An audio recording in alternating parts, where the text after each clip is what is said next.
तर वेगवेगळ्या चुली मांडू नका आणि ओबीसी नेत्यांनी वेगवेगळ्या भूमिका घेऊ नका.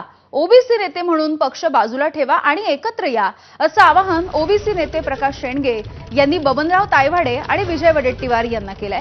यासोबतच कोर्टामधील ओबीसींच्या याचिकेच्या संदर्भात समीर भुजबळ आणि छगन भुजबळ यांना जबाबदारी दिली आहे, असंही प्रकाश शेंडगे म्हणाले.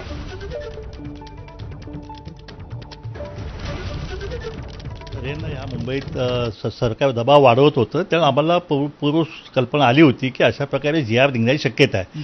त्यामुळे आम्ही ताबडतोब जवळपास 550 ओबीसी नेत्यांची बैठक जी आहे, जी भूमिका जी आहे ती भूमिका सर्वांनी म्हणून एकत्रपणे ठरवली की बाबा जर असा जी.आर. आलाच तर आपण त्याला कोर्टामध्ये आव्हान द्यायचं. संघटनांच्या वतीनं भुजबळ साहेब जे आहेत, विशेषतः समीर भाऊ जे आहेत, त्यांना ही जबाबदारी आम्ही देण्यात आलेली आहे. आणि वकिलांच्या गाठीभेटी, कागदपत्र जुळवाजुळव, जुने जे कोर्टाचे निकाल आहेत, कुणबी आणि मराठा हे दोन्ही वेगळे कसे आहेत, ह्या सगळ्यांची जुळवाजुळव करून जे आहे आम्ही ही याचिका आम्ही दाखल करणार आहोत.